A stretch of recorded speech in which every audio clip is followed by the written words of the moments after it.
MyMMAnews.com, being joined by the man, the myth, the legend, the original of the UFC. I'm talking Art Davie. Art, it's a pleasure and honor to be talking to you at the Fan Expo today. Adam, it's great to be here today, and I got to tell you that I'm getting a good feeling meeting all these fans who are excited to meet a lot of the fighters from the old school days. Sure. And it's also been a thrill for me because a lot of people remember me, and I guess maybe since the book has come out, I'm getting a little more awareness of who I was and what I did. And for those that don't know, Art Davie, is this legal? Make sure you get it. But first, I want to ask you, Art, why now? Why make the book now? I mean, is it stuff that you needed to get off your chest, or is it just the right timing? Well, you know, a lot of it was the right timing because after enough time had passed, I had the distance to be able to look back nostalgically at what we had done and be able to tell the story. Also, in 2011, I get a phone call from Sean Wheelock. Yeah. And Sean says to me, Art, we got to do a book. And he was the one who really persuaded me to sit down and want to write this book. I had been approached and talked to a number of people, including Todd Hester of Grappling and Gladiator magazine, but nothing had ever come of it. But I think the timing was right because I had matured, I had moved on and grown myself, and I think the time to finally let the fans know what this was all about had arrived. And like I said, you know, the original creator of the UFC, bringing K1 over from Japan, everything like that. What was your fondest moment of being in the MMA game? Oh, I would have to say that the first UFC for me was absolutely the high point. As I tell the story in the book, Is This Legal? I had the idea for a client back in the fall of '89, but it literally took me another 4 years to get this thing and make it happen.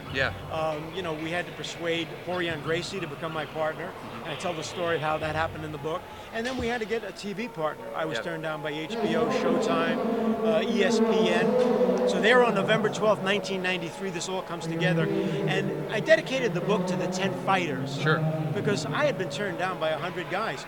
Those 10 people put their careers on the line. They put their reputations. I have a lot of respect for them. Absolutely. Now, can you tell us briefly, how did you lock up with Sean Wheelock? You know, how was he? You said he was the one that proposed it to you. How did that come together? Well, you know, Sean and I finally met, and I realized that Sean may have been at that point my #1 fan.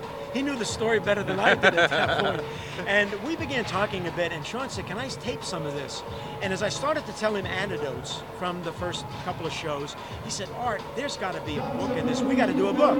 So I had known that he had done a book on soccer, and he had some book writing experience. I myself, because of my background in advertising, had done some writing.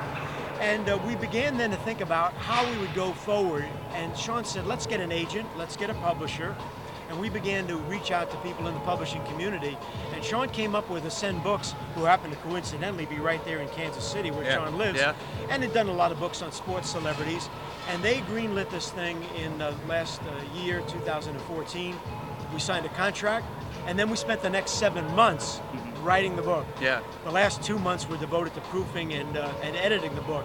It was an interesting process, and Sean had a couple of great ideas for the book.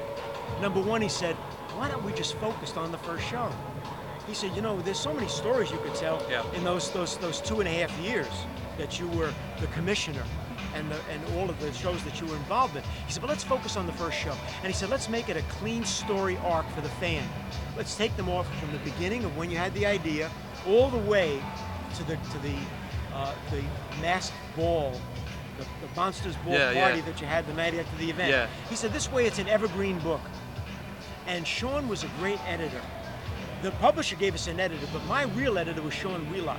I would write something and Sean would say, hey, what about if we move this over here? And what about if we amp that up a little bit? He was great. And Sean said it was a very intimate, you know, process with you both. It wasn't like he was the ghostwriter. You were both very involved in it, working together. And that makes it more intimate for the fans, if you will. You know what I mean? Absolutely. It makes it more special. It makes them get to know your story on a more personal level. Now, I want to move forward. Let's see how much I can get out of you with this one. All right, I'm not going to go too far, but it seems like you're getting some serious offers on this book. Can you elaborate a little bit for me? Well, we have optioned the book to Legacy Film Entertainment on March 31st of this year. And they're pursuing recruiting screenwriters, directors, and investors. And they've recruited Robert Latham Brown as our production manager. Mel Brooks calls him Mr. On Budget. And they're putting together a $30 million budget for this film.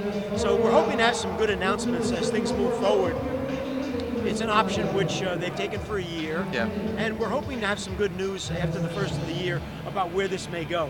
But as you know from your having reviewed the book, there's a great story here with a great cast of characters. Rorion Gracie, the whole Gracie family, legend. My thinking that it was going to be Hickson as the entry from the Gracie family in the tournament. I had two ideas which were original for the concept. Number one, that it was a tournament, and number two, that it was on pay-per-view. So you've got a lot of information in there about our pay-per-view partner, Semaphore. Bob Meyerowitz had won a Cable Ace Award for the history of rock and roll. They were serious players in the game. I had been turned down by the HBOs and the Showtimes and the ESPNs, but they came in and saw that this was a franchise. There's been some talk about the fact from people, even in the UFC today, that this was only a one-shot. We only thought this was going to be around for one, and it's in the book that this was a 5-year deal with Semaphore. We knew it was going to be a franchise. Absolutely. Now, I don't want to go too much. If you want to read it, you're going to have to get the book from the man himself, Is This Legal by Art Davie, the man behind the UFC. It's a true honor to interview you, sir. It's been a pleasure. Well, I really appreciate it today, Chris, and I want to say this, that for those that have wondered about the title of the book, and when you read the book, you'll see that the title came from Chuck Norris. We went to Chuck's house, Rorion and I, who'd done seminars with Chuck. And you know, Chuck was studying Brazilian Jiu-Jitsu with the Gracies, later with the Machados. And Rorion went inside first. He wanted to kind of smooth things over. They had been doing seminars, and I think there were a couple of bumpy spots.